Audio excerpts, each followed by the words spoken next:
Hello students. Today we will study number system. Suppose you want to count the number of books in your cupboard.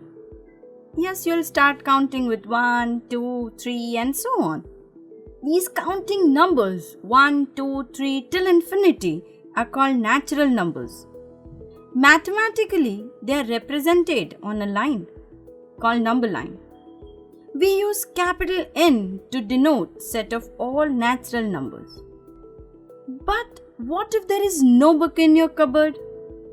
In mathematics, such a situation is represented by 0. It denotes absence of any quantity. When 0 as a digit is included in the set of natural numbers, this new set is called whole numbers. We use capital W to denote set of all whole numbers. Now let us take out books from our cupboard. If we remove one book, mathematically we have reduced number of books by 1. So we write it as total books minus 1. Similarly, if we remove 2 books, we write it as total books minus 2. If natural numbers are positive numbers, you see students, these are also numbers but with negative sign. So we call them as negative numbers. And this whole new set so formed is of integers. Students, in maths, a thing that is up, forward or more or increasing is always represented by a positive sign in front of a number.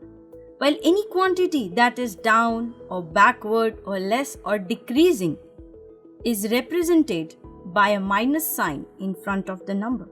Students, note here that minus 2 is more negative than minus 1. Therefore, among minus 1 and minus 2, you find that minus 2 is smaller and minus 1 is bigger. Thus, as you go away from 0 on the negative side, the number becomes smaller, smaller and smaller. We use Z to denote the set of all integers, that is positive and negative numbers. Then students, what are rational numbers? Those numbers which can be expressed as ratio or as a fraction, that is in P upon Q form, are called as rational numbers. Remember students, in this case Q can never be 0. So you got it right. The word rational has been derived from the word ratio because we can represent these numbers in the form of ratio. Now you have already seen that numbers can be represented on number line. But how to represent these ratios of fractions on number line? Let us represent 1 by 10.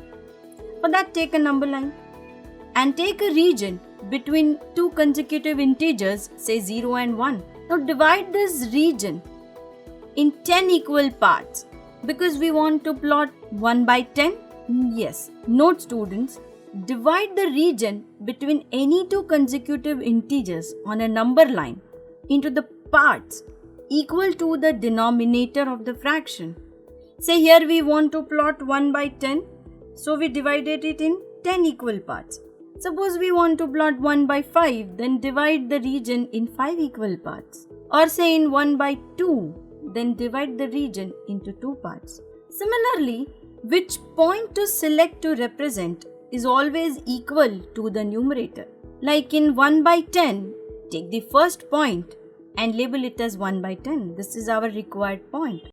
Suppose it was 6 by 10, then take the sixth point and label it as 6 by 10.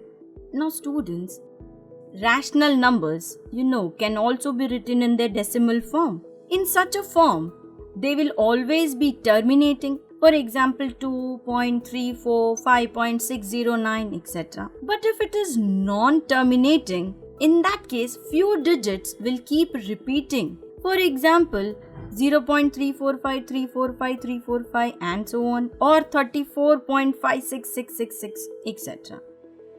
Thus, a fraction with a non-zero denominator or terminating and repeating decimal are called as rational numbers. We use capital Q to denote set of all rational numbers. So students, then what are irrational numbers? simple. All numbers which are not rational numbers are irrational numbers.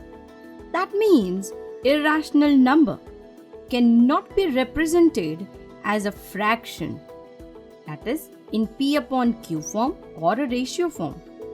Also, the decimal expansion of irrational number is non-terminating and non-repeating or non-recurring. For example, root 2 is an irrational number, and you can say its decimal expansion has endless digits which are not repeating. Similarly, root 3, root 5, root 7 are also irrational numbers. There are many more students, not just these. But we will see irrational numbers and all these details in our next video. But for now, if we add all these rational numbers and irrational numbers, we get a bigger set called real numbers. And all these numbers can be represented on real number line. So students, what we have learned is that all counting numbers are natural numbers. 0 added to this set, they are whole numbers. Add negative numbers to this set, they are integers. When fractions are added, they are rational numbers. When rational and irrational numbers are put together, it forms the set of real numbers. Thus, all natural numbers are whole numbers, but not all whole numbers are natural numbers. Similarly, all whole numbers are integers, but not all integers can be whole numbers. Likewise, all integers are rational numbers, but not all rational numbers are integers. Thus, here we see that reverse is not possible for all these sets of numbers. Students, we have also seen that real numbers are nothing but sum total of rationals and irrationals, where rational numbers are terminating and non-terminating repeating, while irrational numbers are non-terminating and non-repeating. So in our next video, we will see what are irrational numbers and their few examples.